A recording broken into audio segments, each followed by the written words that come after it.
for him to come and work on this film. Dale's got so much experience, and I think did you do Drew Barrymore's first film? No. One of her first? She was 12. She's 12, so very, very early on. So that's like halfway through Drew Barrymore's career. But apparently I'm quoting, sorry, apparently her mother got the whole cast stoned on pot cookies. Kind of, yeah. Although she was, Drew was like so charismatic. Right. Even then at 12, like you'd just walk into a room and it just, everybody would look at her and take over because she had this. And since then, I mean, you've done 100 things, from smaller true crime stuff to shows as big as The Expanse and everything in between.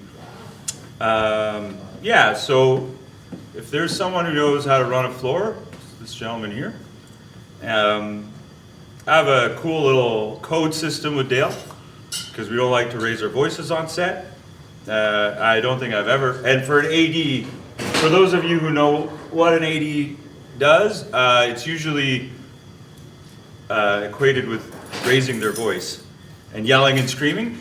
Over the 5-6 years that I've had the great opportunity of working with Dale, I've never heard you raise your voice once. We have like baseball signals. Depending on where the ball caps are during the day, I know how much time we have or don't have, so Dale doesn't need to freak out the camera department or any other department by coming up to me and being like, dude, you got 30 fucking minutes, go.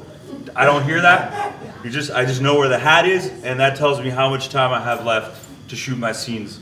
Or if the hat is backwards. If it goes sideways, that means, yeah, I'm starting to worry. And if it's backwards, it's like, get your ass moved. No, but inside out is fucked. You never had that. Yeah, he'll put the hat on inside out, and I'm like, I start sweating bullets. And I've only seen that once, maybe.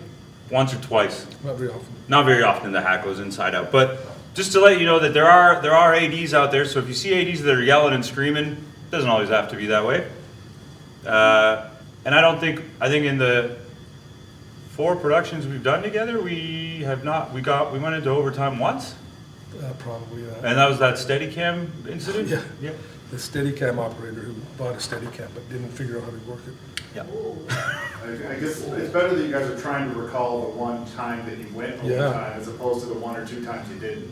Yeah, no, we've never gone into overtime. We get our days.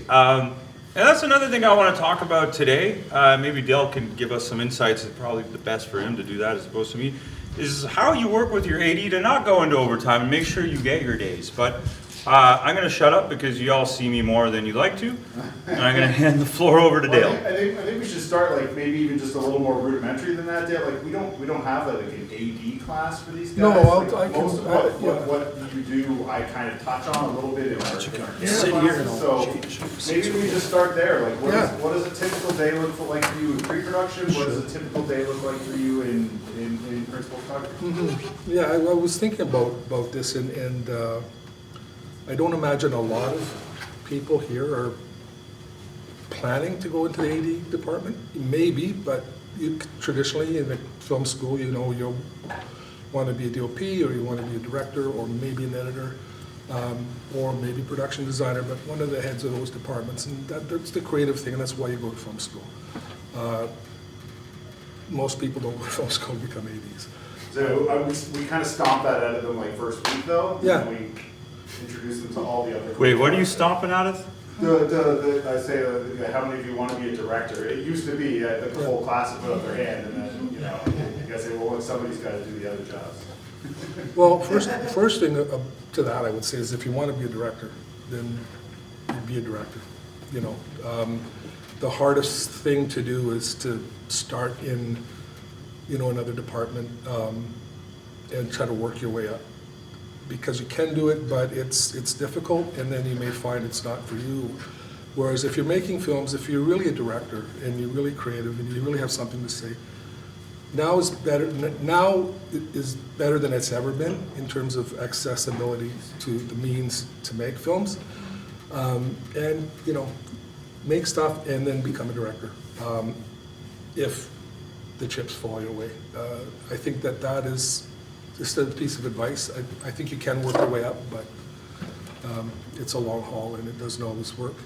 In terms of ADing, I'll try to give you an idea of what it is that an AD does and how it relates to all the other departments, how it relates to directors and DPs, which I think might be more useful to you than giving you the nuts and bolts of the job, which is boring and you can find it on the net in probably 5 minutes.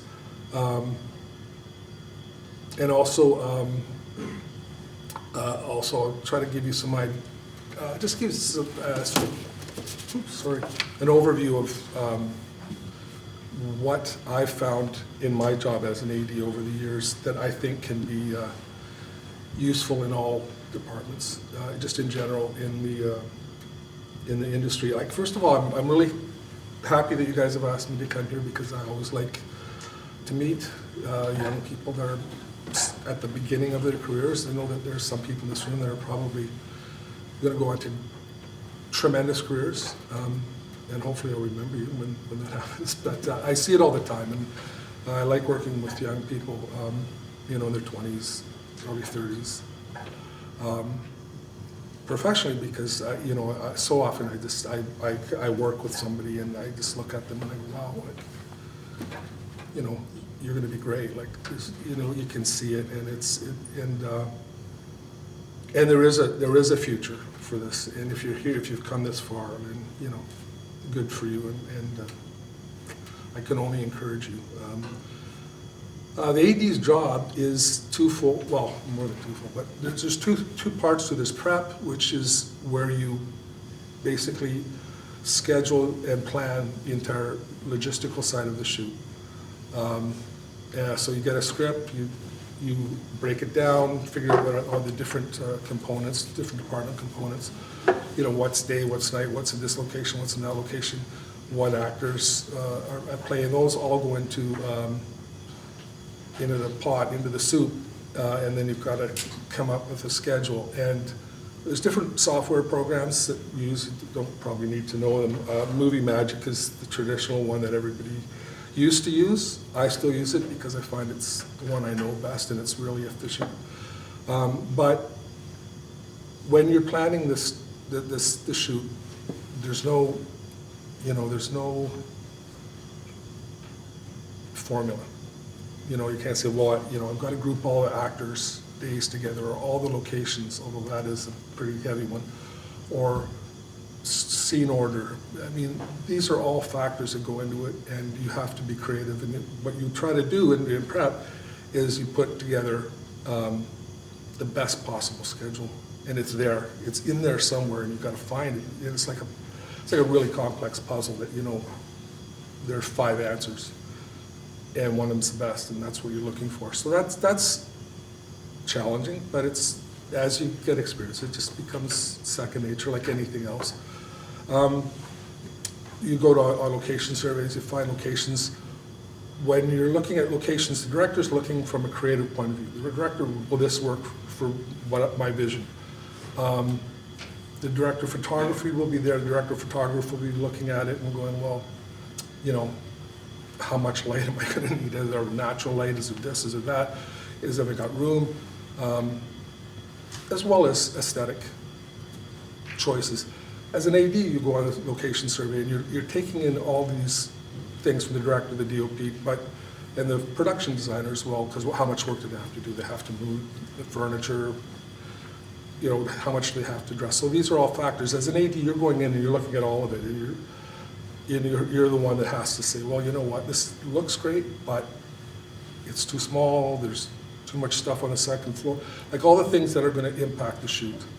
You've got to flag that ahead of time and say, you know what, you can shoot here, but these are the downside. And that's kind of your job throughout the shoot. You're always trying to flag potential problems, and there's always problems in a film shoot. The film shoot's fraught from day one of prep till wrap, and then something happens after wrap, post-production or something. I don't really never get involved in that. But your job is the same as the directors, and is the same as the DOP, and it's like your job is to solve problems all day. That's what you do. You know, for me, like I'm very ADHD, so it's good for me because I go to set and all the problems, they're like a goalie. I mean, you're just dealing with things. You go in with a great plan, and then you field everything as it comes, and all the problems are immediate. You don't have to worry about them, you don't have to think about them. You can't let yourself get distracted because something will draw you back in. So for me, it's a good job. If I had to work in an office, I would probably have jumped out the window by now. So it can be fun. There's one political sort of tightrope that you walk as an AD, which is that the director thinks you're the assistant director, therefore you're his assistant or her assistant, or at least, you know, you work for them. The producer, well, they know that you work for them because they're paying your check.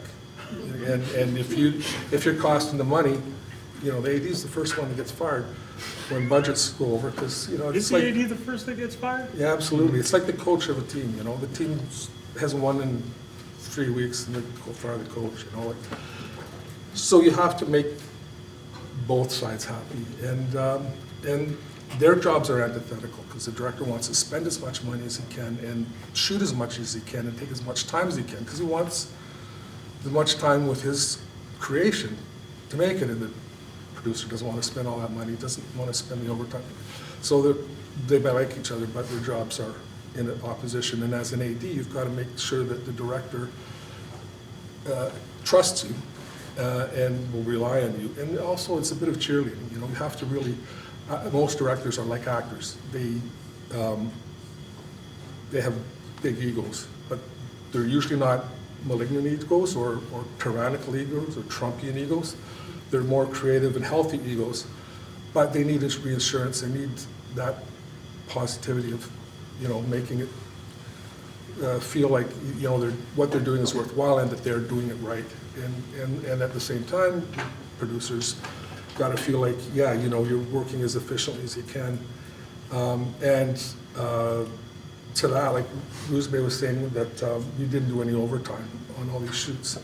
And I hate overtime, as all ADs do, but mostly there's not that much you can do about it because there's other factors, like usually the DP and the director.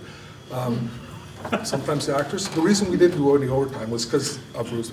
You know, he is one director that, more than any that I've worked with, that comes in prepared, over-prepared, knows exactly what he wants to do, and executes it, and is aware of time.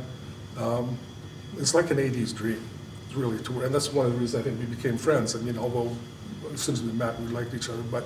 It's not because I asked you to come to set an hour and a half early or leave an hour and a half later. No, I did that on my own because I wanted to be around. But hey, can we get there 2 hours before call? I just got to talk to you about some stuff. But you know that's important. If you want to be a director, I'll tell you, like probably well over half the directors I've worked with over the years, I would say are mostly frauds. They don't really know what the job is, or they're just making it up, or they just want to wear the hat because it's a cool hat to wear, director. You know. You get to tell people to bring you coffee. Yeah, but if you really want to work, and you want to make stuff that satisfies your vision, then you have to prepare, and you have to communicate. And you know, and Roosbay, I know he's worked with for months ahead of time with the DPs that he's worked with. So when he comes to set, we just kind of follow that game plan, and that's why we don't do overtime. And also a good thing, I think, for everybody to recognize, and you probably all know this, but we'll just I'll mention it again, is that you should do as much planning as possible, because if you do, you don't have to follow your plan.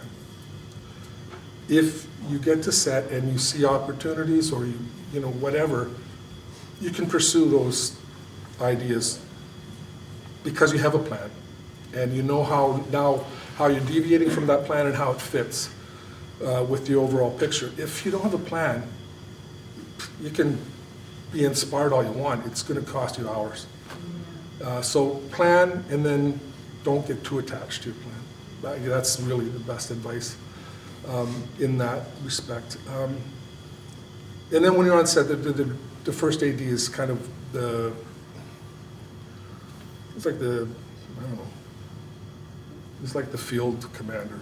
You're in charge. You run the set, so you deal with everybody on set, and everybody has to be able to rely on you so that they can come to you and ask you questions, and you've got the answers. And so you know, the more prepared you are, the better you have answers for them. But you know, usually if you've gone through the whole prep and you're not a complete hack, then you have the answers. But that's you're the pivot guy for all these questions. Is it safe to say the AD for production is probably the most knowledgeable person about what's going on at all times? Overall, yeah. Yeah. Because you know about what all departments are doing, you know, because you've done the breakdowns with all the different departments, the art department, the locations department, even the transport department, as well as the DP and the camera and the director. And you go over the script so many times, so often I feel like I know the script better than the director, which shouldn't be the case, but often is. So when you're on set, it's, as a first AD, when you're on set, you can't hide. Like, you're right out there in front. Like, that's the thing. So you have to know how to deal with people. And when I started in the business, I worked with a lot of ADs that were nasty. And I think there's still a reputation that the position has of being, you know, tough assholes, really. And they were, to the large part. But for the most part, you had to be, because there were so many people on set that didn't know what they were doing. And you had to, like, motivate them, and, you know, but it was different. And, you know, I don't want to sound like an old timer, although I certainly am, but it's different. Back then, a grip was a grip. You know, grip carried boxes and sandbags and put up light stands, and that's about it. I mean, I don't want to diminish the role, but now a grip understands gripping. They usually understand almost as much about lighting as the lighting department. They work together with the lighting department. They don't wait for the DP to say, okay, put a light here, a light here. They're often working ahead because they know what the DP is going to want, and they rough everything in. So the level of expertise and sophistication in all these positions is so much better now. So as an AD, and this is one thing that I found time and time again, is that you don't need to yell at people. You don't need to push people. Like, you know, everybody knows what their job is. They know what to do. All you have to do is make sure they know what you're doing. You know, like what scene's coming up, what direction. Like, you know, you give them the information and you just let them do their job, and they'll do their job, and you'll be satisfied. And also, what's changed, and it's really benefited somebody like me, because I find I'm much more happy doing my job than I used to be, is that things have changed. Things aren't tolerated like they used to be. You know, bad behavior, sexist behavior, sexual harassment, like, it used to be ridiculous. Rampant. It used to be rampant, and it's, you know, and it wasn't right then. It's just that you got away with it, and now you can't. And it's just one thing, but that's like the direction that it's moved is so much more human, much more inclusive of everybody on set, and that's, you know, an overall goal of mine is to create a really, really inclusive atmosphere, and it's so productive. And if I tell you one thing today, that's it. Is like, when you're working, you know, you might think you're a genius, and maybe you are, but that doesn't make anybody else an idiot. And sometimes you deal with idiots, but if you tell them you're an idiot, then they're just going to be useless. So while probably none of you, or maybe few of you, would ever become an AD, you'll probably all become some kind of department head, whether it's a DP, a production designer, director, whatever. And in those positions, those are important leadership positions. And they're positions of incredible power in the sense that you can really, really ruin somebody's day or week or career with a few ill-chosen words. Or you can make everybody's day good just by acknowledging people, by tolerating mistakes, because everybody makes mistakes. And if somebody screws up, especially if they're not that experienced, if you take them aside and say, look, like, don't worry about it. It didn't cost us any time. I did that, or whatever. If you make people feel acknowledged, appreciated, and give them the space to have fun while they're working, like they're not mutually exclusive. You can laugh, you can joke around, and you can work really hard.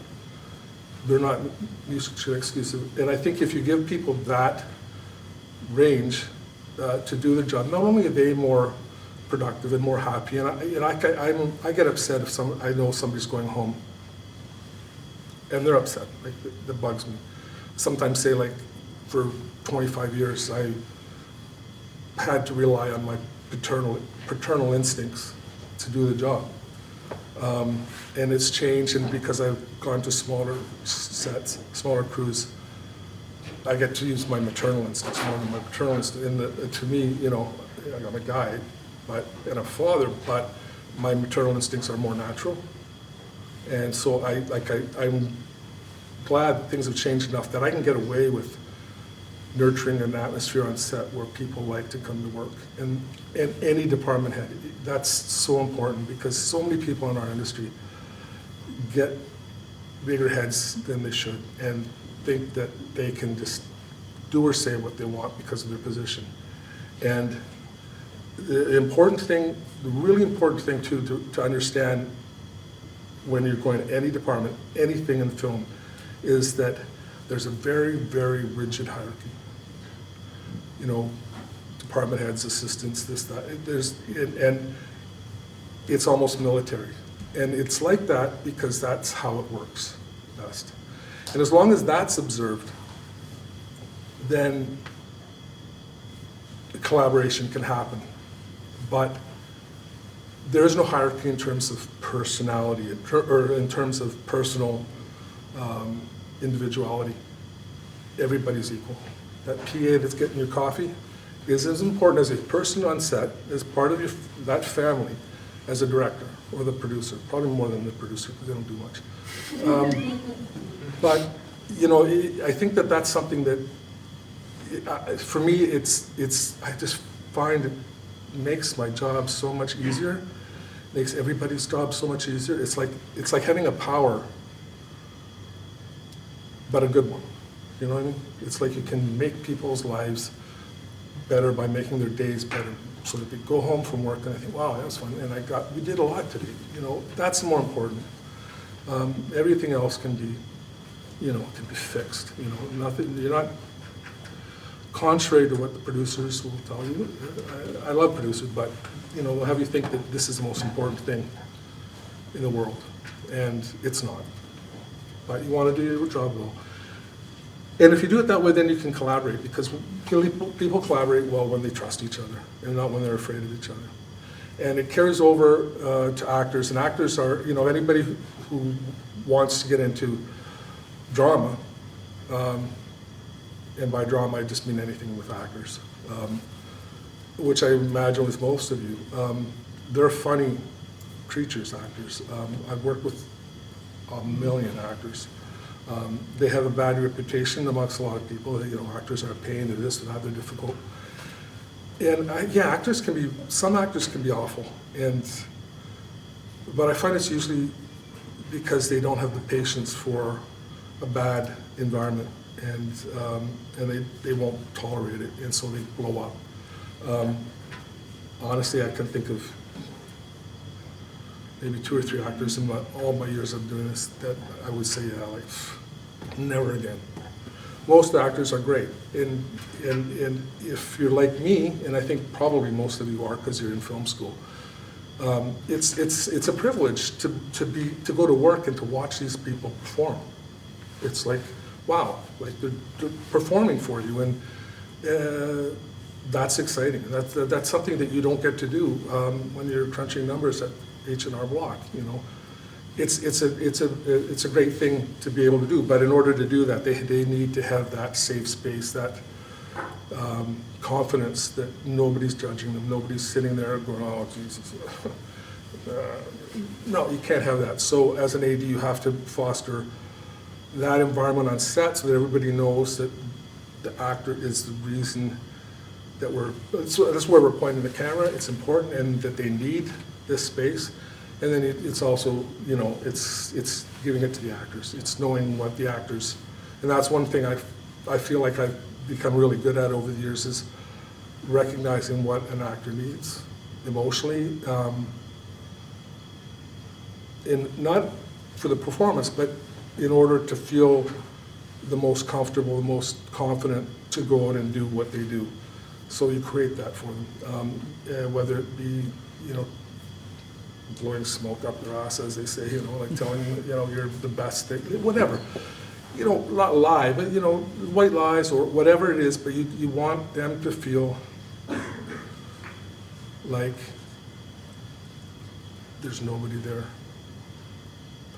Or if they feel anybody's there, that nobody's judging them. If they have any doubt, like self-doubt is what kills us all in this industry. It's what holds us all back. For an actor, it's very much moment by moment. Like if they get self-doubt, it's going to show up in their performances. So it's really, really important to do that. Not just as an AD, but as a director. And you would be surprised at how many directors are shit at dealing with actors. You would think it's impossible, but it's really true. And I did a movie out west a couple years ago, and the director had written a couple of very successful horror movies in the States. And this was his first directing job. And the first thing he said to me when I met him, he said, oh God, I hate actors. I hope you can deal with the actors. And I thought, wow, like, why are you directing them? Or why don't you just go shoot commercials? Or like, and the movie turned out to be pretty shitty, actually. And you know what? It's part and parcel of that attitude, and not being able to communicate, and not knowing what actors want. Because if you don't give them reinforcement, and if you're not clear about instructions, then they're just going to they're going to guess. And so in any department, you know, those actors need that space, and so that's really fundamental. And it falls on the AD to really control that more than anybody, more than the director perhaps. Natalie Portman, who somebody may like, somebody may not, I think she's a great actor.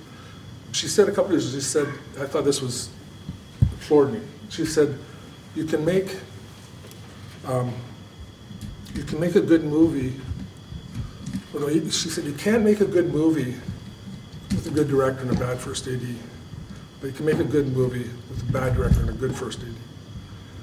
Natalie Portman said this? Yeah. Wow. Good on her. And, you know, I think that's a little generous, but it illustrates a good point, which is that, you know, if you're a bad AD, like, it affects everything. Before you continue on this, I just want to inject, not only like creating that safe space, but even as far as the day goes, every time I've worked with you, you're cognizant of where the actor is emotionally, scene to scene. Yeah. So you're not making them ping pong. And I've noticed that the way you lay out the day. Sometimes you don't have a choice. You don't, but location, whatever. But even on the tighter stuff we've done, like the Ghost show, like it was like, okay, it's very much conscious. Okay, where's the actor in this scene, and where are they in the next scene, and so forth and so forth, so that you don't make them do this and this and this and this and this. You guys understand what we're sort of talking about? Just in terms of like scheduling your day, right? And you're considering locations, and you're considering lighting setups and makeup and who, like all these other things. It's all, you know, like you don't want to start the day with, you know, 5 women in a scene, because that's a lot of makeup and a lot of hair, usually, not always, it depends on the movie, but it's in a period piece, for instance.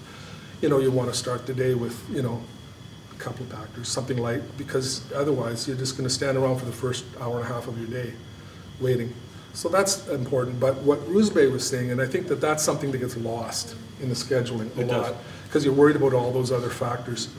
And the thing that gets lost is the narrative trajectory that the actor's on, and you know, and I've been in situations where I'll actually go to the actor ahead of time, like 2 days, we're on set, 2 days, and I'll say, like, you know, you've got this big scene on Wednesday. Would you be comfortable to start with that, or second or third up in the day, or would you rather build up and finish and see what they think? Because different actors feel differently about these things, and they may not care, but what they will care about is the fact that you asked them. That's important. Is this helpful at all? Like, I don't know, because I'm trying not to talk too much about the job but relating it to the bigger picture of what it's like. I think one question that a lot of you probably either will have or have already is that question of, like, okay, I'm coming out of school, I'm going to try to get work, should I join the union? It's a good question. And there's no easy answer to that. I joined the Directors Guild 6 months after, no, actually 6 months after I finished film school. So I don't know if that was the best thing. It didn't hurt, you know, but the thing about being in the union offers you a lot of guarantees. It offers you a guaranteed rate. It offers you a guaranteed sandwich after 4 hours and a lunch at a certain time and overtime. So it protects you, and it allows you to work with people that are very experienced and can help you along the way. One of the downsides is, depending on your department, the overtime isn't that lucrative, and you can be working like 16-hour days all the time, and that's a killer. I don't do them anymore because I'm, what's the word, I'm old. But it's not necessary it's at not this necessary, point. no. Well, for me, it's We not. don't go over 11 hours, right? 10 No. plus I think ones. that we're sort of transitioning in that direction, right, where people are like, hold on a minute. Well, you know what, though? It seems like it, but it seemed like that when I got into the Directors Guild in 1987. And I asked, you know, for my first meeting, I put up my hand, I said, well, how come we don't get overtime until after the 14th hour? That doesn't seem right. And they gave me some bullshit answer. And then anyhow, the guy sitting beside me who had been in the guild for years, he'd say, shh, don't say that. Like, why? I said, well, because the production managers are in the guild and they're here. They only hear you say that. And it hasn't changed. And it's going to need to change because people are dying. You know, people are falling asleep at the wheel after a 16-hour day. And certainly as an AD, like I'm older, I still like, yeah, I'm on my feet all day. Like I don't sit down except at lunchtime. So I don't want to do that for 16 hours. So there's that. That's the downside of the union life, is that one of the reasons it's not changing the way we think it should is because there's too many people in the union that vote it down because they want the overtime. And you know, if you're in certain jobs, you know, you can handle 16 hours because half the time you're sitting around like looking at your phone. You know, if you're in another department, you're running off your feet all day long, and that's too much. So the unions are great. They're great training ground. You get bigger shows. But on the other hand, there's the non-union world, which is the one that I've worked for over 25 years in only union. Tier A, Tier B, like the top tier stuff, all I did. And at some point, I think my soul just shriveled up and died. So I started transitioning by chance. I found I got this job on a drama doc, true crime thing. And I started falling into that world now. So there are not very many non-union shows out there that are like, yeah, we should be union, but we don't want to go union, so we're not going to go union.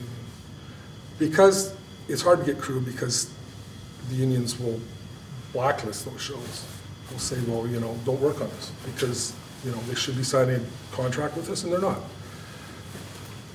The overwhelming majority of the non-union stuff is what I like to call subpar budget. So they don't reach they haven't reached a budgetary threshold where they have to sign the contracts with unions. So And what is that threshold just for these guys? I don't know actually. Ballpark? Like I think it 2 depends, million? it depends on whether it's a film or Yeah. a TV show. TV show, right? Yeah. I think TV show, I think if you're falling under tier D, you're okay to sign Yeah, non-union. yeah. So tier D is I can't remember what It's the like budget 2 is. and under for a Yeah, movie. I think it is. That's why 2. I think that comes to mind, but I don't. And then we'd be talking like maybe, what, $1 million per episode for a TV? Yeah, Well, no, less than that, like 700. 600, yeah. And the guild is different than IATSE because the guild says if it's under $1 million, you don't have to, but anything over $1 million in terms of films. That's why for 100 Lives, I didn't get this. Yeah. But I think for the guild, it's different threshold for films than it is in IATSE. Right. I think there's a little bit of differences there. Yeah, I'm not sure the numbers because I'm just honestly I don't care. Like it doesn't affect me directly. Like I know whether it shows non-union because it's below, because I work for the same people and mostly and you know, and I know the routine and if the show's not been blacklisted or has not been flagged, then there's not a problem. And Does anyone know what a blacklisted show is? Anyone? No. Do you want to tell them what a blacklisted show is? It just means that, like, if you say you're in a guild or the whatever union, you know, and their list comes out of productions, it'll say, you know, Ruth-Bay's birthday party is sanctioned or whatever. Usually sanctioned is the word, which means you can't work on it if you're a member of the union. No matter what. Yeah, if you do, you'll be fined. And it's usually that the other unions and guilds will pick up on it too. Yeah, correct? oh, yeah. Like, so like actor will be like, Yeah. Well, actor's different because actor doesn't let anybody work on anything that isn't signed with actor. yes, yeah. But the other unions all have allowances for people to work, their members to work on non-union stuff, as long as it's not competing. If it's competing in that budget range, Yeah. no dice. But if it's not, if it's low budget, go for it. And I think that's good. And one of the reasons these shows their budgets are lower is because they have smaller crews. They don't have the big name actors, so their costs are much lower. But that can be a good thing. And that's why I wouldn't discourage you from going that route once you start, because you know, when you're working on a small set where you've got a lighting and grip team of maybe 3 or 4 guys, or girls, guys, women, men, whatever. Actually, some of the best gaffers in Rich now are women, which is great. That's another thing. I mean, things have changed in that direction, which is awesome. Kevin's camera department is mostly women now. Yeah, yeah. Rasmussen's Yeah. department, and they're great. Well, yeah, Incredible. this is the thing, you know, it's been a white male bastion for so long, and it's changing, not nearly as fast enough, but it is changing, and what has to change in this, you know, and I guess I'm really addressing this to the white males in this audience, but what really has to change is not to perceive things as, well, don't take the, I mean, this whole stuff with anti-DEI stuff is so repulsive, but don't look at it as like, well, we're going to hire the best person no matter what. Because if you do, that person, most of the time, is going to be a white guy. Why? Because he's had all the opportunities, he's got all the experience that other people have been denied. So what you have to do when you're assessing people to hire is you have to look and not just hire somebody because they're female or they're a visible minority. That shouldn't be your only criteria, but I think the most important criteria is when you look at somebody is to look at them and say, okay, how good would they be if they had my advantages? And I think that's the important thing, you know. That's where you see potential in people. And people, I mean that's, I don't want to get political, but that is kind of like the whole reason we have affirmative action is to get people experience that they've been denied by the patriarchy. Okay, I'm going to stop there.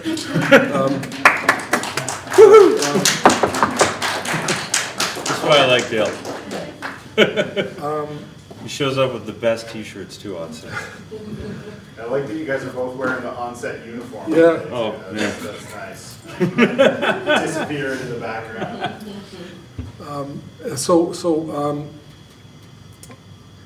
Getting back to that, I think in the non-union world, there is more, not just opportunity for diversity, which is great, but also more opportunity for various levels of experience.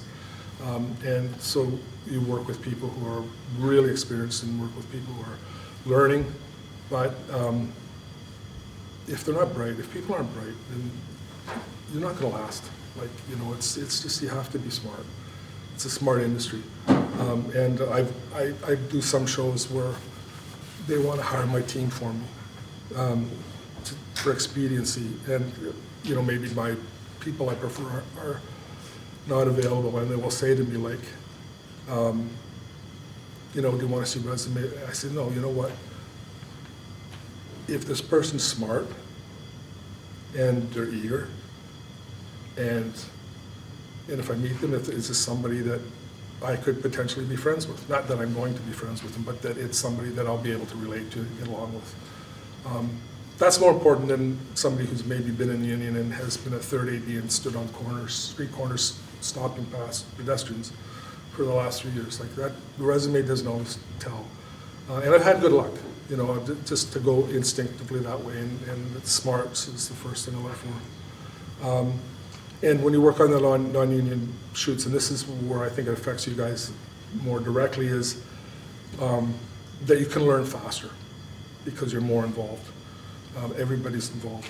You know, when you're in a union shoot and you pick up a sandbag, your grip's going to say, that's my job, put that down, or I'll stick it up your ass.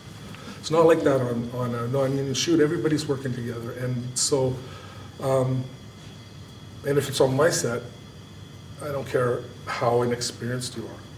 Nobody's going to treat you badly. I think the stupidest thing in the world is to blame somebody for their lack of experience. You know, I mean, everybody's level of experience is what it is, and that's what you work with. But And you should have made that call when you're hiring them. Yeah. If the experience is not enough, right? Yeah, and sometimes you need experience, and sometimes you don't. Like I work on these lower budget shows, and we hire PAs all the time. I don't care if they've never done it. If they're smart and they're eager, they'll probably do a good job, because they don't have the attitude that, you know, I'm too good for this. Well, if you're too good for this, then okay, go do it over there. But I think, you know, I think it's important. You know, I think what I keep kind of hovering around is this idea that it's a very, potentially very big and personal industry. And what you have to do is you have to make it personal. You have to build relationships with people, and they shouldn't be bad relationships. You know, as an AD, the most important relationship for me is always the director and the DP. If the three of us can work together, we can do anything. You know, if we're on the same page, and usually that is the case. But I worked with some that, you know, they just don't want to be, but, you know, but that's their personality, and, you know. But I think that you should bring your personality, and that's another thing. Probably the best advice that anybody gave me was my first AD when I was a second. Anybody old enough to remember the Beachcombers? TV series? Bruno Drusi? No.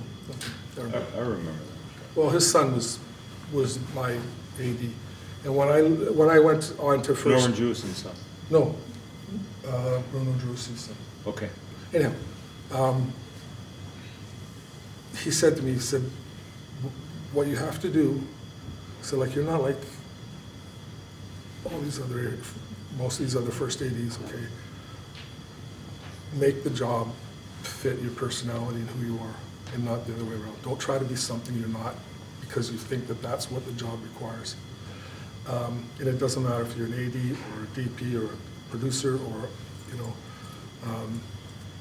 most of the lousy producers I work with are lousy producers because they try to put on a front and try to be something they're not. The good ones are genuine, and that's what you have to be, is genuine. Be who you are, and whether you're in any of the departments, you're a creative. Be creative, don't bow down to the, hobnail boot of, stereotypes in the industry. It's bullshit. Be who you are, but the best version of who you are. The most humane version of who you are. People will like you. People will respect you. You don't have to yell at people. You don't have to kick people's ass to get them to respect you. Those days, fortunately, are mostly gone. And I'm looking at this class, and just to touch on diversity again, I see like so many women and some, visible minority people, and I just think this is like, it's way past time. It's way past time. I mean, it's changing, but it's changing too slow. And it's just, the way the industry has just stifled talent for too long, and stifled voices for too long. And I want to hear, I want to hear your voice when I'm watching something. I want to, I don't want to hear the same old shit, And I particularly want to hear women's voices, because one of the problems with the world right now, in my opinion, is that it's dominated by narcissistic, sociopathic men, white men, older white men. The more we can change that, the better. And that shouldn't threaten anybody who's a white male. It shouldn't threaten you, because if you work towards that, you're working towards a better workplace, you're working towards a better world. It may make things a little bit more competitive, but why should you have an edge? Why should you have an edge over anybody else? You shouldn't. And it's slowly changing. I'm really concerned about this ideological fight against woke and DEI. It's like people are going around wearing their assholeness like a badge of honor. And it's like, so it's you guys that got to fight it. It's you guys that have to get your voice out there. I don't know you. I don't know any of you. But I do know that it is, a film set is a very progressive environment. Even though it's taken a long time for women and BIPOC, whatever, like to get the places they deserve, it is still a progressive environment. The people you work with are not usually bigoted, or not usually sexist. They're not like it becomes an environment where common sense and good hearts are kind of prevail, and so that's a really exciting reason to just pursue a career in this industry. I think because too many industries are just they're horrible. They just they play their advantage, and it's wrong. And so I encourage everybody to just go for it. If you have a vision, go for it. There's nothing that you can't do, really. I mean, it's limited by your own lack of self-doubt. So I don't know, is there anything else that? No, this has just been great. All the stuff that we kind of try to hammer into them, right? And people don't really care about your resume. Can you crack a joke at hour 12? know, are you fun to be around on set? Can you be a positive? That's all important, yeah. Positive, So, yeah. you know, People remember you for, you know, I've worked with a ton of like really, really talented DPs whose names I can't recall. The ones that I really like, the good people, I could tell you their names, their wives' names, their husbands' names, their kids' names, probably even their dog. That's what the industry is about, relationships, and you can make these relationships, and the better you are, the more confidence you have in yourself, and the more empathy. Really, empathy is so huge. I mean, it is huge in life. I mean, and it's the lack of empathy that screws things up. But in our industry, that's something that you should keep in mind. Like, you know, always think about the other person and always take their experience into account, and you'll be valued. When you value other people, you'll be valued. It's really, that's that simple. You wanna do like give these guys a pee break and then do Pee break. questions? Pee break. So we take People, five. oh geez, I'm going on forever. Like, No, it's been wonderful, absolutely wonderful. Hey. Yeah, pause that. Just go stretch your legs. But I do have a couple of questions for Dale that might benefit everyone, so I'll just ask you some of my questions. And after that, you want to open up the floor, Kyle? Is that, yeah? Yeah, so what these guys got. First question, what's a dude, otherwise referred to as a day out of days? Oh. And you're gonna hear these things, you're gonna be like, what do you mean, what's a dude? it's a report that you generate, the ADs generate it, and it's like, when you get a script, you break it down, and so you're figuring out not only what the location, what the set is, whether it's day, night, exterior, interior, but also what are the elements, you know, who are the actors, obviously, how many background do you think you're gonna need, cars, any special effects, and you break this down for every scene, and that all becomes part of your schedule. What a day out of days is it's a schedule, it's a document that is generated by a program which takes, for instance, all your stunts, and it's just a smaller document which has all the days of your shoot listed on it, and then on the top and on the side are all your stunts, and it's just like on day one we have this stunt, this stunt, this stunt, day two. So, or on day three we need these 3 cars. Actors. Actors, the actor's the most important one. You know, what day's the actor's working? Well, this tells you, you know, it's got all the actors listed for each day. And that's kind of what producers want first, right? So when Yes. they're inking deals with agents. That's how you can do a really crash budget, is by looking at that and saying, okay, I've got X number of actor days, X number of days with, you know, Ryan Gosling, and X number of days with Joe Blow, you know, so you all put it into the budget. I worked with Ryan Gosling too, and he was 18, he was so lovely. Now he's a big star. He wasn't a big star. He was actually. Dude? Day out of days. Day out of days. So it's just- Dudes. Yeah, they just short it as DOOD, day out of days. You'll hear that term a lot. Producers will ask for dudes. So that's good to know. You don't have to use the program that I use to make it. You can just figure it out, you know, from your own schedule. Day out of days. Day out of days. How many days out of all the days do we need these things? So it's literally that. And that's. So for example, we need Ryan Gosling.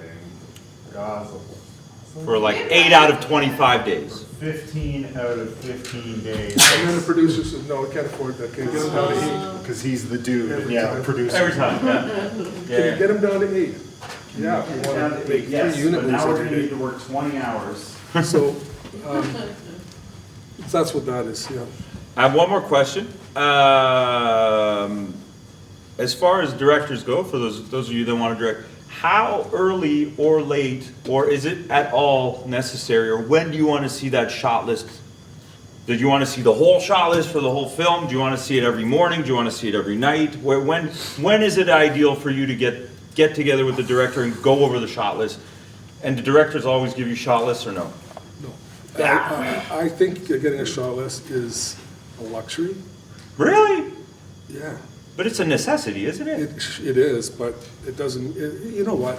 Don't teach them bad habits. It's a necessity. It is a necessity. It is a necessity, but you know, but like water seeks the lowest level, right? Like people can do the least amount of work, they're gonna do it, and that's like, oh, do I really wanna do a shot list?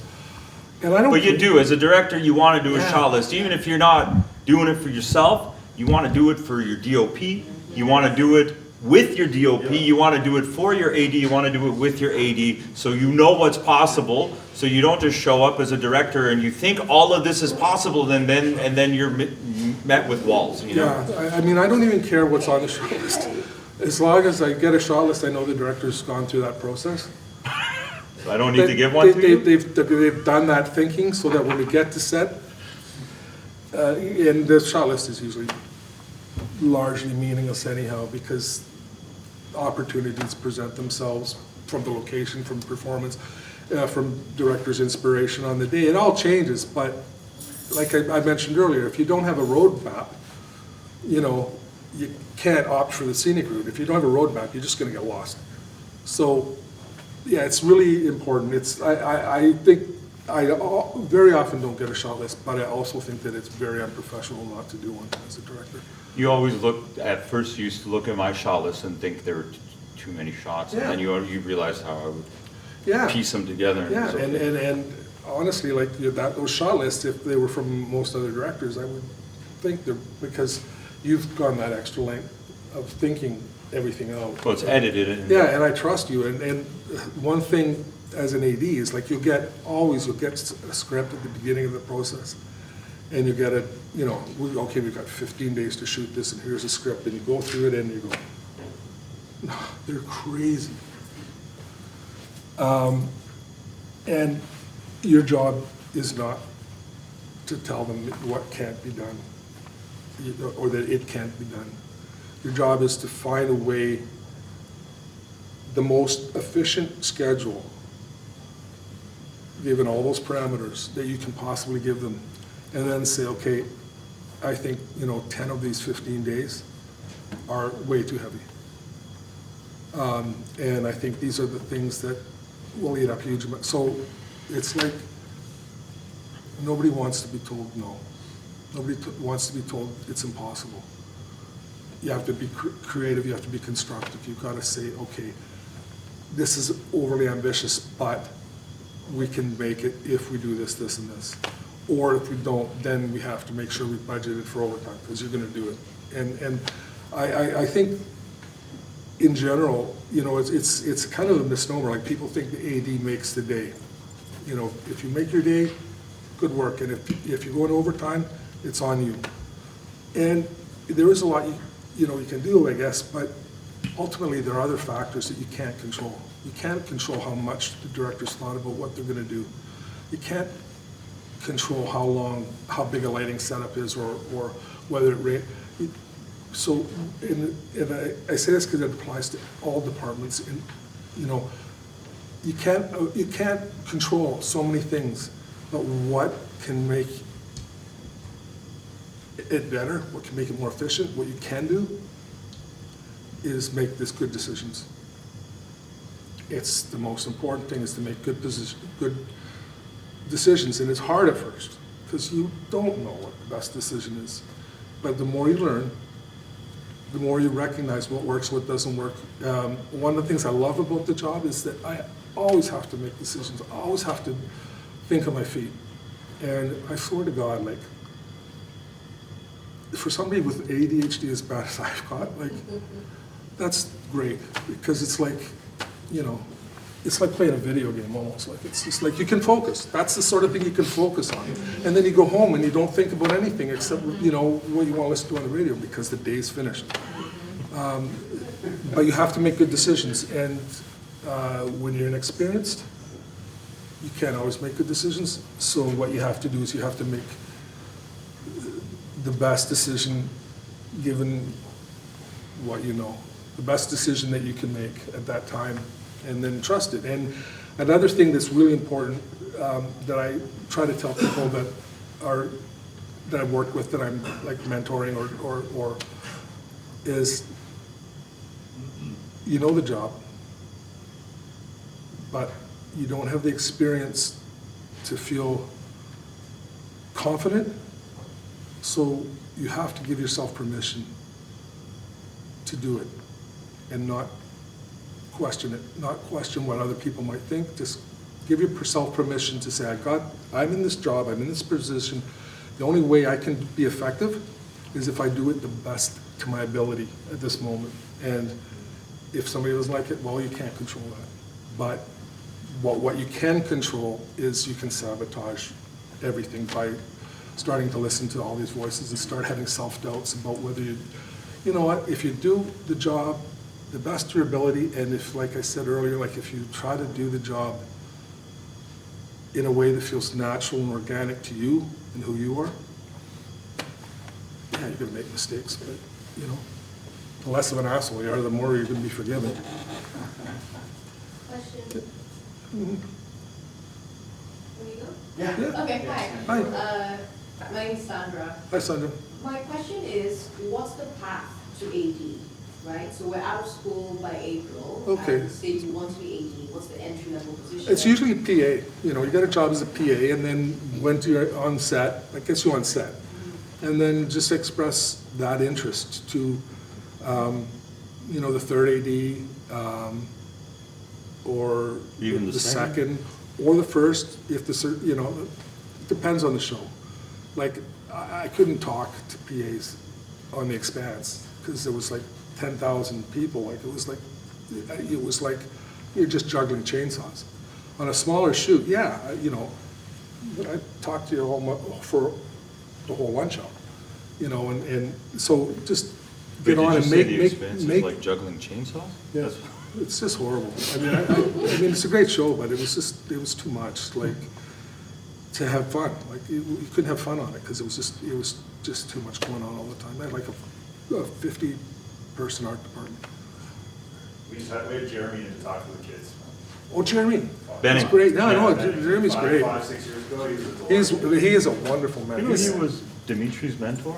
No. Yeah. Oh, yeah, I he did know taught, that. he Yeah, taught yeah. Dimitri how to shoot. Yeah, Jeremy's one of the best, Yeah. at his job and as a human. Yeah. Yeah, Just, yeah. yeah. And I just finished another Expanse rewatch, actually. Yeah. I didn't work directly with it. I worked on the alternates, so I worked with Ray.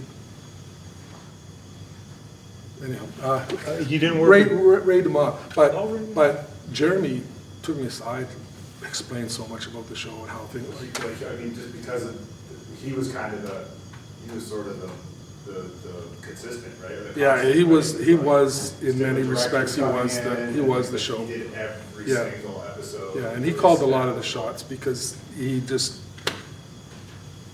always made good decisions. Still waiting for them to announce that they're gonna do the last 3 books. Did he tell you about how we looked at sets? No, because these guys were. Oh, okay, these guys this were was grade cool. 9 when he came We in. would, they had these big, I don't know if anybody's seen the show, it's one of these space things. You know, these big, you know, spaceships with like all these monitors and, I mean, it's insane. And almost all the lighting was built in, practicals built into the sets. But what would happen is, the art department, they would design these things, and then we could go in virtually and walk the set that hadn't even been built. It was- Like with a headset or something? yeah, With with a VR the- set? Yeah, VR set, and you could walk the set, and it was so cool. Yeah. Anyhow. Time to be alive.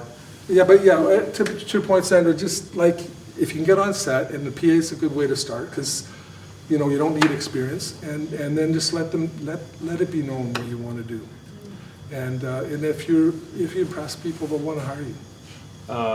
Good, like, mentorship sort of culture in the industry too. Yeah. Because Oh, hell yeah. everybody that's in a certain position got there because somebody said like, hey, Yeah. I like the kid, like, let me show you. how this Everyone done." is sort of in the attitude that they want to send that elevator back down. Yeah. You know what I mean? You always want to do that. Part of that is also that sort of like the progressive nature of the industry that you're Mm-hmm. talking about, you know? Just to Sandra's thing, I just want to ask you, Dale, so does the DGC provide training for ADs? There's Because some I know training. you can get some There's not a training lot. and It's you some- can get daily work through Yeah. as a third or a second or, So I don't know can how you- extensive it is, because when I started, like, there really wasn't any training. It was just Right. like on-the-job training, like you get a number of hours and you get to join the union, and then you learn from whoever you work with, which is dangerous, because, Bad you know, habits. Learning this style. yeah, and it's like, there's a certain way of doing the job that's effective, but not everybody does it, and you know, it depends on how lucky you are and who you work with. I didn't work with very good ADs when I was a trainee, or a third when I was a second AD for 6 years, and I only worked for 2 first ADs, 3 years each, and they were excellent, and I learned a lot. And they're good people, and they're still my friends after all these years. So, yeah, I think it might be easier to get those jobs on non-union shoot, where they're always looking for PAs, and they don't have a lot of money, but, you know, it's a getting your foot in the door. And, you know, and people, if they like you, somebody likes you, they'll help you, you know. And if you are taking, you know, maybe you don't want to be a PA, but you got to do that first couple anyways. The nice thing about the industry is that, like, we could be 15 days, 20 days, 30 days, and then maybe Yeah. the next one you get a shot to do something a little different. Eric, I think you had a question earlier? Yeah, so this was to do with one of your earlier comments about like a lot of fires and problem solving. Would you say one of the big things about your job is there always a lot of anxiety, or is it just there's always points of anxiety?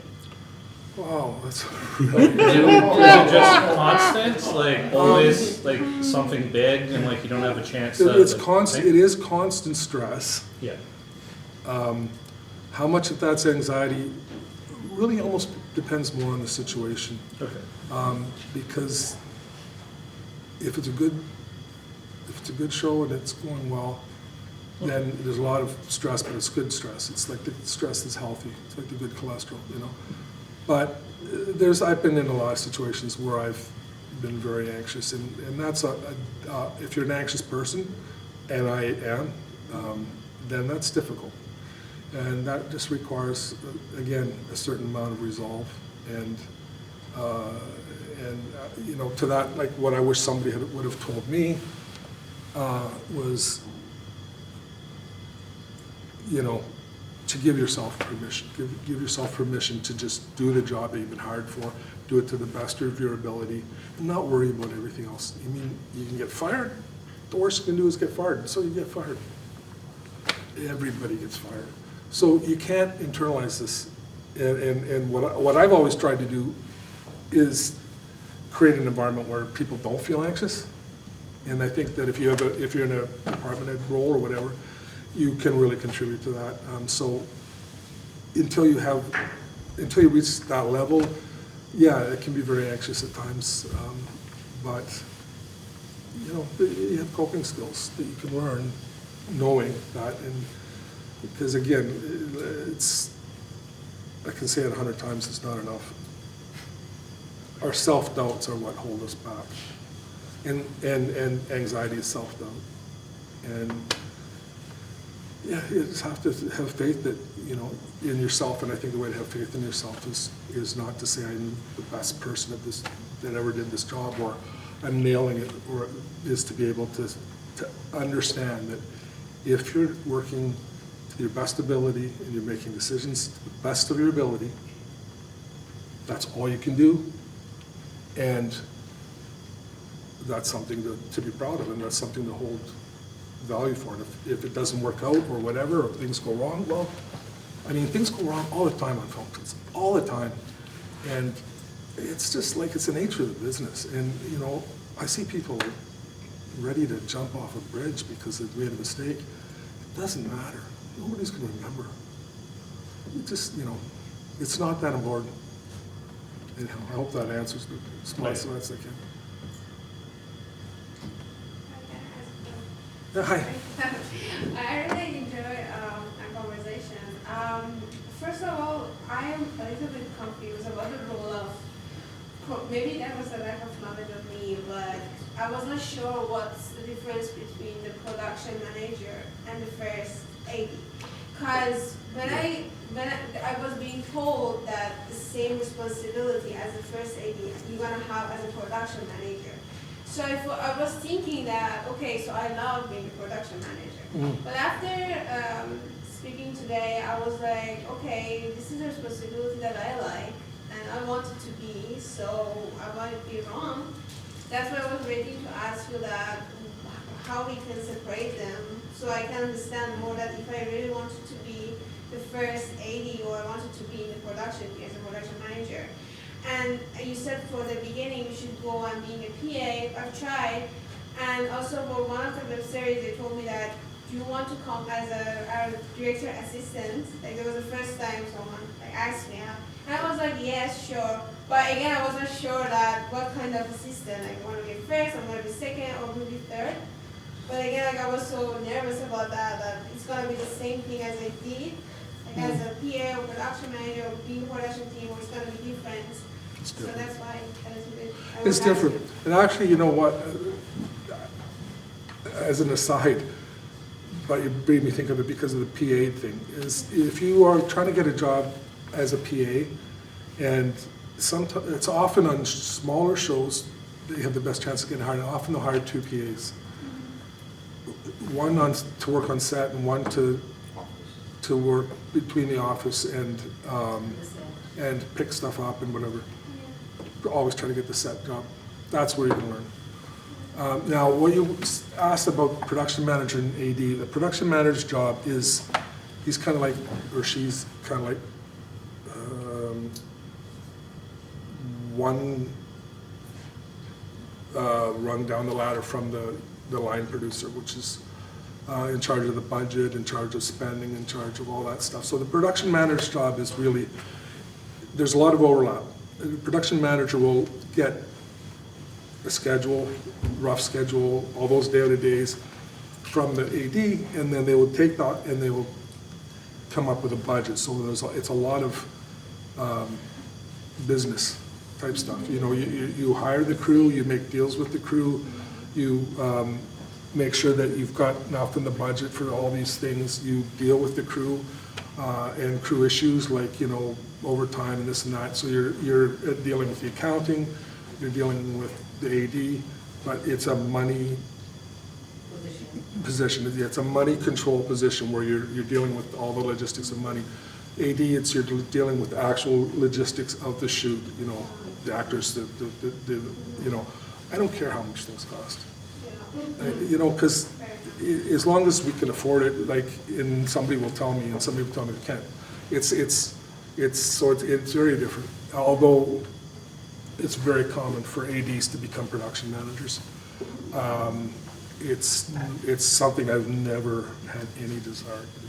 It's not. I mean, I'm 4 years late on my income tax, so you know, being a production manager, not for me. Does that help? Yeah, that's true. Thank you. Hey. Hi, Casey. Hi, Casey. So with your role or your job on set, do you have to handle a lot of conflict? And if so, like, how do you handle conflict or like creative conflict or tensions and things like that? Well, that's a good question. It's a really good question, because as an AD, you really do have to manage conflict. And I was saying to Eli, like when my kids were born, like I said, I never want to be the dad who answers why with because I said so. Yeah. And I think dealing with conflict is the same thing. You have to avoid people having conflicts. Certainly shouldn't have a conflict with anybody on your own. I mean, sometimes it's hard because sometimes people will really challenge you. You know, it's again, it's empathy. It's looking at what conflict is happening, and the better you are with human nature and understanding how people are, the easier it will be. But you just look at the situation and you go, okay, what's motivating this? What's motivating this person? What's motivating this person? And then you get involved and you do it in such a way that you make it clear that, you know, like I'll say, you know what, this is my set, and I don't really like that stuff. But how can we sort this out, you know? And it's important because it festers, and it's like a cancer. I mean, if there's conflict, it grows all over, and if there's not, it's everything flourishes nicely. I was just giving an example. I had a first assistant. I was on your show, I think. A first camera assistant who was constantly challenging me, and I can't. Oh, Andrew? Yeah, I can't be challenged because I'm the authority figure on set. It can't be made to look weak. Yeah. And he was constantly challenging me, and little things. And it was so easy.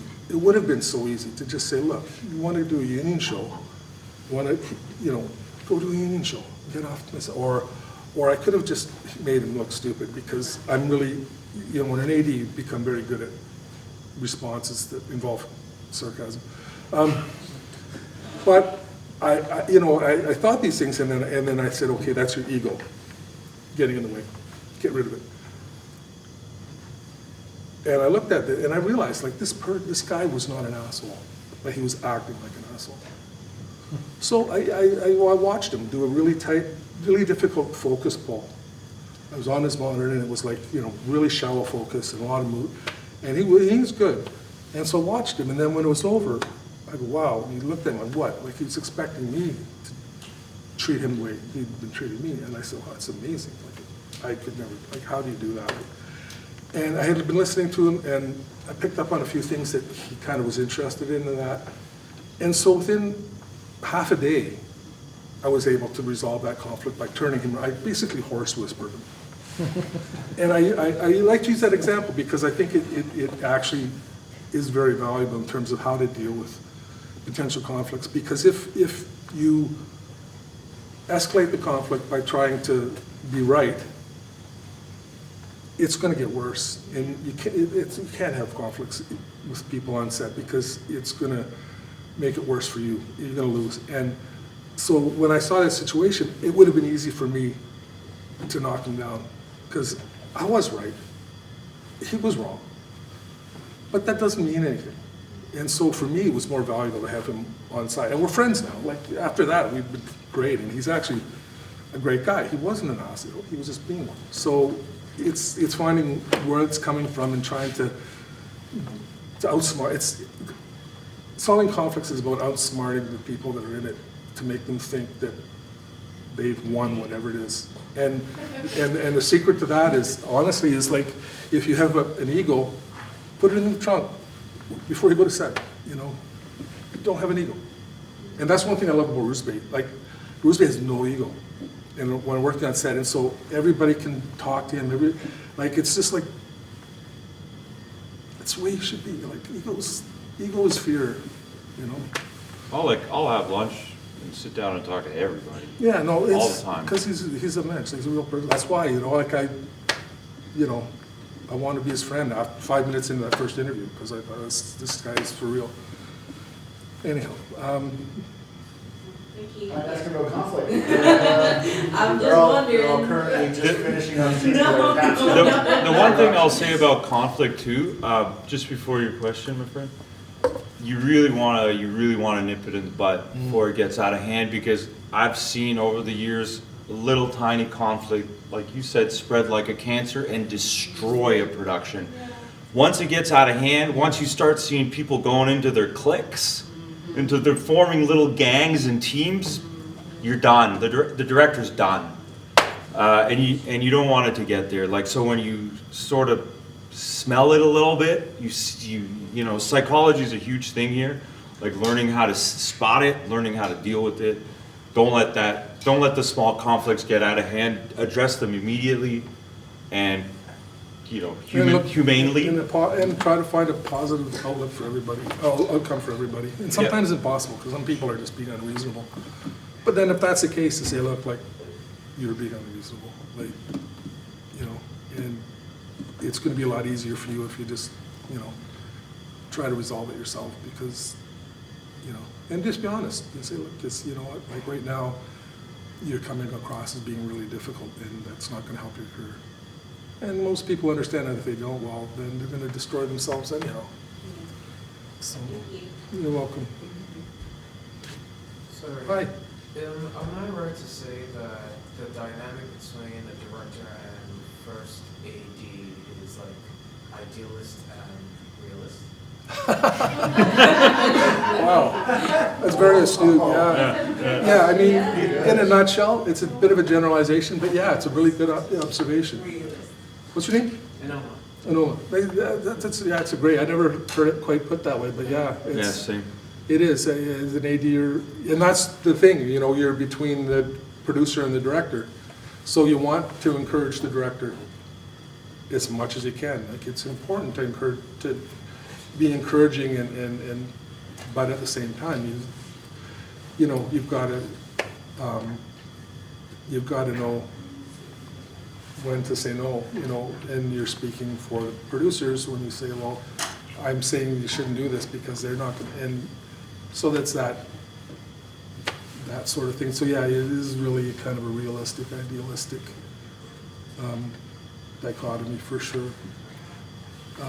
But and again, like one of the things, like you'll hear an expression, I don't know if you've heard it yet, but if you're in the industry, you'll hear it, where they say, "Gone with the Wind" in the morning, Dukes of Hazzard in the afternoon. And it's like, you will always, on almost every show you've ever worked on, you'll be at least an hour behind schedule by lunchtime. It just works that way. Things go slower, people take their time more at the top of the day, and as the reality. And as an AD, it doesn't matter what you do. You try everything, it's not gonna change. The only thing you can do is kind of rein it in a bit.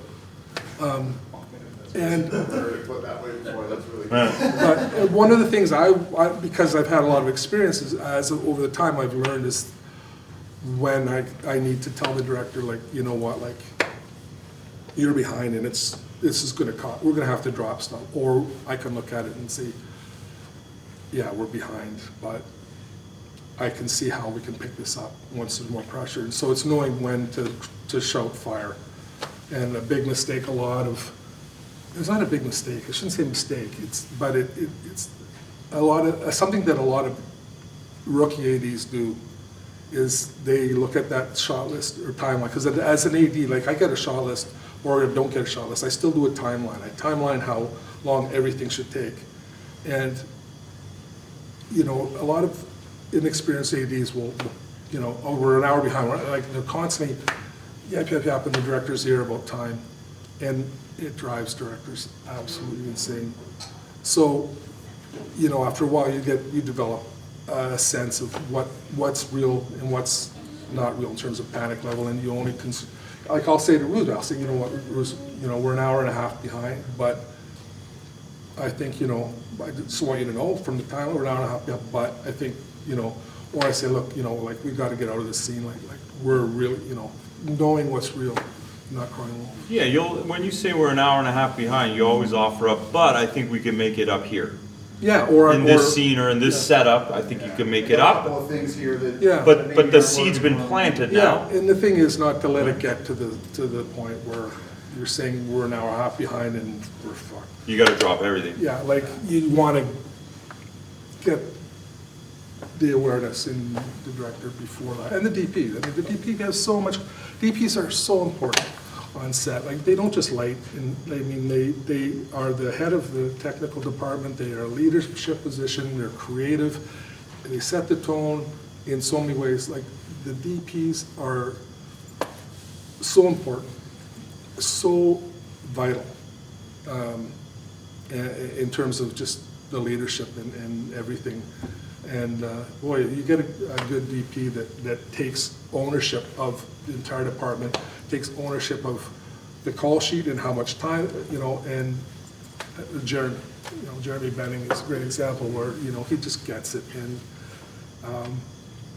you know, and you're not fighting with the DP as an AD and saying, like, you're taking too long, you know, it's a symbiotic relationship. So. One thing to comment on that, if you do come prepared as a director, like with a shot list and with your day planned, once your AD is like, we got to pick up at a few places, you know what shots to skirt or how to combine shots to get 3 shots in one go. You know what I mean? But if you don't come with that level of preparation, you're going to be so frazzled once you're put up against a wall and be like, you have half an hour, what are you gonna do? The Right? best analogy that I just thought of is like as an AD, or, you know, and the director, you're like in a rally. And the director's the driver and you're the navigator. So if you give me a map, I can navigate better. If you don't give me a map, I can still navigate, but you're gonna have to, you know, accept what you get, you know, and it's the same with shot lists. The shot list is like a map, so like, yeah, give me the map, I'll tell you. When it, you know, and like, you know, there's times too where it's like, you know, Jesus, there's, you know, I'm not sure how we're doing, but I would really like to get this shot, it's not on my shot list, it's gonna take a few minutes, but and as an AD, you know, with the experience, you just say, you know, it would be great, but we've gotta move on, or say, you know what, that's a great idea, it's worth it, we'll find a way to pick up the time, go for it. So it becomes a real collaboration between the realist and the idealist. Because as a realist, you want to be an idealist a little bit too. Because you want to get a good show. You want to be proud of. You wanna shoot good film. Yeah. You guys experienced that a little bit on your capstones? You shot like more in the last 40 minutes of the day than the first 4 hours? Yeah. Because you're figuring shit out. Yeah. And then after later, you just don't have time. You're starting to... It's the pressure. Lunch kills rhythm. It's the pressure, you know, in the morning, there's no pressure. You know? Afternoon, everybody's like, Yeah, oh, you sure, got 2 hours guys left get in the home day. time for I call the last Survivor. hour of the day, I like to call it the busy hour. Because that's when everything happens. Yeah. That's when you're going like stink and you're grabbing stuff, and it's just, Okay, anybody else got some good questions? Yes, no, maybe?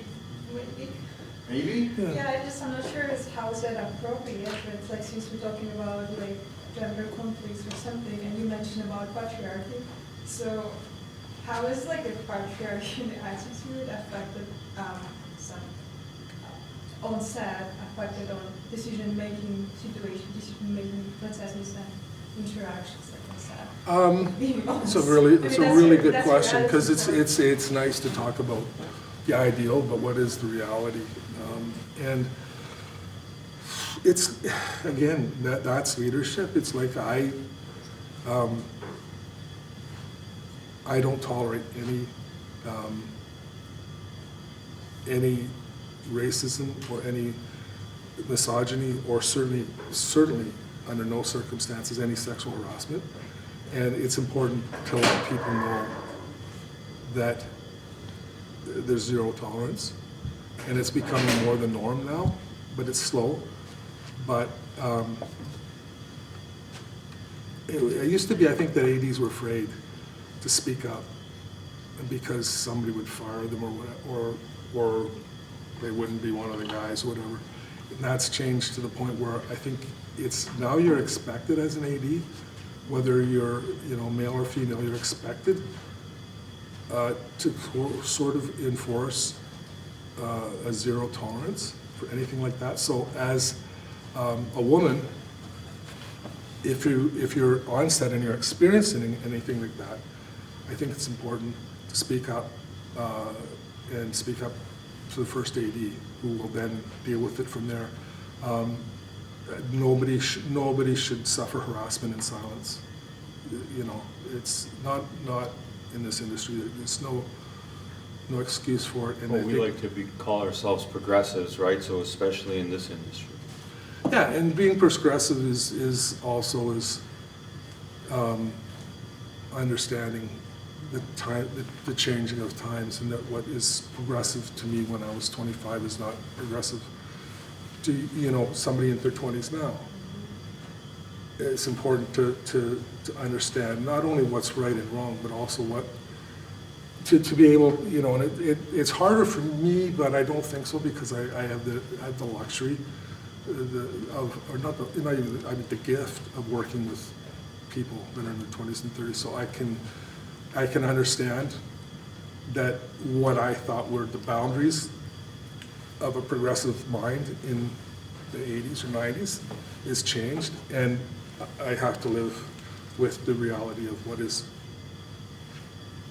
right now. Now, not entirely, you know, we have a regression now in the United States, and it's partly in Canada, where, you know, it seems like to be homophobic and transphobic. I mean, what is everybody's obsession with trans people? Like, it's like you would think that it's a zombie apocalypse and there are the zombies.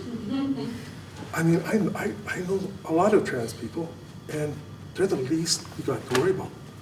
And yet it's just, it's a lightning rod for people who are intolerant. And you know, Me Too has become a lightning rod for intolerant people, and DEI and woke. What's woke? Not being asleep. No, That's woke, literally what it means. to me, woke is dealing with the world in an empathetic manner. But there is a regression. But I think, you know, we can't get caught up in that. Those rules are important, ultimately important. Safety is the most important thing in the whole process for an AD. Safety first, no matter what. Doesn't matter how much something's going to cost or whether you're going to lose a job. Safety is paramount. And sexual harassment is putting somebody in an unsafe situation. So I consider that as important as, you know, somebody, you know, driving at 130 miles an hour on the wrong, just because it's good for the shot. Whatever, safety is paramount, and the safety of everybody on set is important. And being aware that, again, being aware, no matter who you are, you have to be aware that everybody's vulnerability is real. And women are subject to sexual harassment, or at least misogyny. People of color are looked at differently because of racism, even people that don't think they're racist. So all these things are important, and I think it all comes back to the thing I was talking about at the beginning, is empathy. You have to have empathy for people and understand that if, you know, like I did this, one movie that we did, I found out afterwards that the props lady was like, she was being sexually harassed by her boss. And like I said to her, I said, like, why did he say something? She says, well, you know. She like, said at the rap party. yeah, and she goes, oh, I couldn't, you know, like he's my boss, and you know, he was my mentor, he was one of my teachers at film school. It doesn't matter. Like, and you can only, but I think you can only be, and this is the reality, is you can only be empowered to speak up if you know. But that It's not gonna- person, once she did speak up, that person does not really work anymore, her boss, right? Yeah. There was a few productions that, like, because I was made aware of that as well, and there was a few productions that they got, Yeah. as soon as I mentioned, hey, you're working with this person, this is what happened on my set, Yeah. gone, right? But I Real think, blacklist. I think it's Real what's really blacklist, yeah. important, and I'm, you know, and I just think it's something that we have to work on, and we are working at least a lot of us are working on it, a lot of us think it's important, is that if you're gonna speak up, you have to know that you're not gonna be further damaged by speaking up, that nobody's gonna take it out on you, and that whatever you speak up about will be dealt with in a way that doesn't come back on you. And that's something that I think people in my position, especially old white guys like me, you know, it's important to create an atmosphere where people know that, you know, these things are not tolerated, and it is okay. It is okay to come and if you feel like, because when I was coming up in the business, like if you were sexually harassed as a woman and you spoke up, then people would just say, yeah, right, you know, it's just dressed like that, or whatever. I mean, it's just not acceptable, and so we have to create an atmosphere that, and I think we are. I mean, we're trying, and I think it's come a long way where, you know, but it's, to really answer your question, it's not acceptable. It's not acceptable to sexually harass anybody or to treat anybody differently because of any isms. So.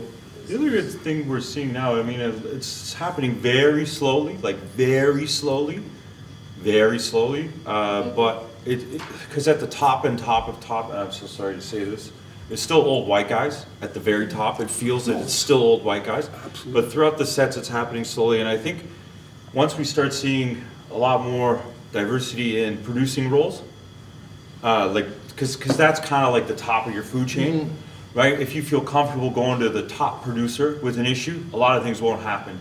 If the top producer is a person of minority or a visible minority of some sorts, I think that culture will spread from the top down. Whereas if that person is the patriarch, is the old white guy, and you're afraid the belt's gonna come out, if you go to the old white guy at the top with the problem, it's not, nothing changes there, but slowly and surely, we are seeing so many people of diverse backgrounds and whatnot in those positions of power, and it's slowly happening. Like, it's slow, but it's happening. At the end of the day, I don't know when the network execs are gonna change. Because they hold the real power. Like, all the stuff, all the positions that, you know, open up to people, to women or ethnic minorities, you know, some of that can come off as performative because the person at the top is still a piece of shit. Do you know what I mean? You can get upset as a minority, person of color, LGBTQ, etc., but you're probably not getting into those country clubs. Yeah, the network, the people who are deciding what gets greenlit is still the But it's changing. It's and changing. And that's the only way it's gonna change is, Like even just sort of like the academy kind of opening up to so many international members, you're already starting to see more like diverse stories. It's not Hollywood stuff that gets nominated anymore. You're getting these more like international stories and like. There's a program that I've been a part of for like a few years. If you ever see it and you're trying to get your voice out there, it's really helpful. It's called Netflix Banff Diversity of Voices Initiative. And it lets people from a diverse background with stories to apply, and they'll take you to the Banff Media Festival, and you'll be one of 70 people that are selected, 75, and they put you in the rooms with the network execs. So if you all are, you know, trying to get your voices heard in terms of the stories that you want to tell, programs like that now exist where you can actually like challenge the status quo. You're not going to be the network exec yet, you know. Nor do I think I ever want to be, but you get to sit in the room with them, and you get to pitch to them, and you get to know them. You know what I mean? So things are starting to happen. Diversity of Voices is a great initiative. Has anyone ever heard of it? No. Has anyone ever heard of the Banff Media Festival? Yes. Right. That's in Canada. I think, from my experience, that's like the most valuable place to get your stuff greenlit. To get your stories, TV shows, films, documentaries. I think if you go to Banff, there are network execs from all over the world there, just hungry, waiting for these ideas to come in and greenlight them, right? So they go there to find the stories. They're there to greenlight stuff, remember that, they're there. And initiatives like that, as performative as it may sound, because we still know who's running Netflix, right? Yeah. As performative as it sounds, it's still valuable. It is, Yeah. It's still valuable for us to go there and, dare I say, infiltrate the status quo, right? Director of programming for Netflix. well, that's a good point, a good word, infiltrate, because you can't take over and until you get your foot in the door. Door. It's time that, you know, somebody takes over, because the old white guys are failing. No I offense. say on the subject of what Ruzbe said, if they are putting on a front and they're in a big room with people who are doing something, they can't break the facade either. Yeah, So in that's a a good point, situation yeah. like that, it's like if someone says they're doing something, they're 100% for black empowerment, and they say no to every black person there. Yeah. They can't. Suddenly it's like, okay, if you're for this, why did you just say no to them, but every white guy you saw, you're like, done before Yeah. they But even do their things pitch. are changing. I don't know if anyone knows who Bronze Studios are, right? It's like a woman of color that is at the top of that studio, right? She is the decision maker, right? She moves the needle. So things are changing. Companies like Braun are coming out. A24, again, I know it's a big buzzword, A24, but their culture is not that of what the Weinstein Company was, right? Like it's a different status quo, which is great. And that's all because of like us not accepting the status quo and pushing for a better reality. So we got to keep keep pushing for that, keep pushing, never get complacent with the reality we're given, even if our voices are being heard, our stories are being told, never be complacent, always push, because at the end of the day that, unfortunately, for now, the person at the top of the food chain that really is at the top is still an old white guy. It's true. And I think one thing that has changed a lot that I think is really positive is that if you're a woman and you are on set, I don't think really anymore that you need really fear, look upon differently or less because you're a woman. If you're a woman director and you come in, you don't have to prove yourself because you're a woman. Like those things have really gone a long way, really a long way. Where racism, sexism, they're not really. I mean, if you're going to find an working environment where they don't play a big role, this industry is probably one of the better ones. We're have a long way to go in terms of opportunities. You know, and I think that it's so, like, if you look at the state, what's going on in the States right now, really, if you want to boil it down, it's white men with privilege fighting back because they're losing their edge, they're losing their privilege. Yeah. It's like the death throes of dinosaurs, you know, it's gonna make a big stink, but, you know, like, that's all it is. It's just, you know, they're spoiled rich white guys. As a white guy, I'm not rich, but I'm an older white guy, and, you know, what can I do? Well, I think one of the places to start is, you know, I mean, I've been in a situation a few times where I've been up for a job and I didn't get it, and somebody got it because of diverse, not they didn't get it because of diverse, but they were less experienced than I was, and so what I can do in my situation is look at that situation and say, like I think I mentioned this earlier, like I look at the situation and I go, well, where would that person be if they had my opportunities? I don't know, but they would probably be a lot further on than they are, so they deserve the opportunity that I had. You know, it's just it's being humble enough to recognize as a white man is that you have had a lot of opportunities. White male privilege is a very real thing, and if you deny it, you're just being an asshole.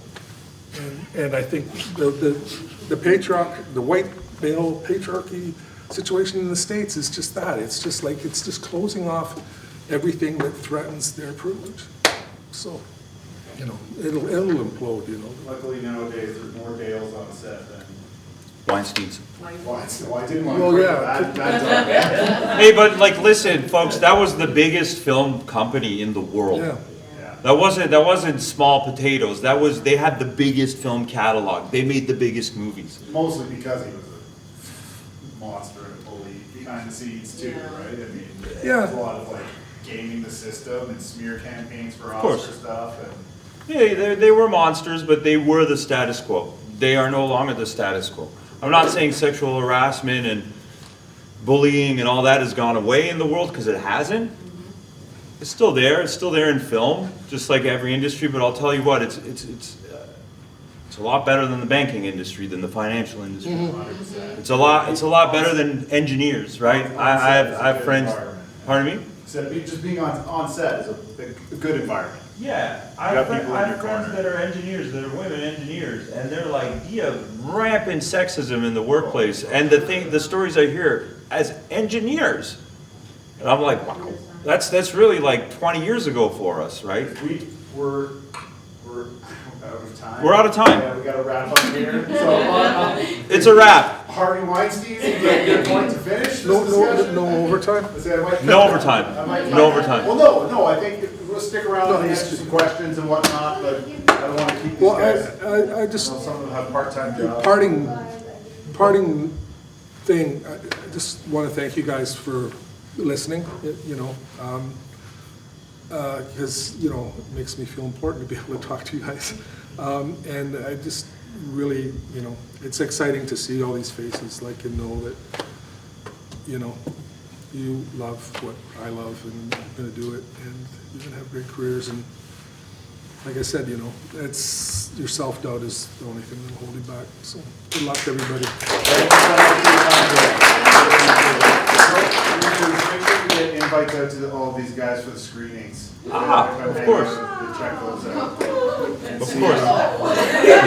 Don't worry, guys, we won't show yours at the screening. What do you mean?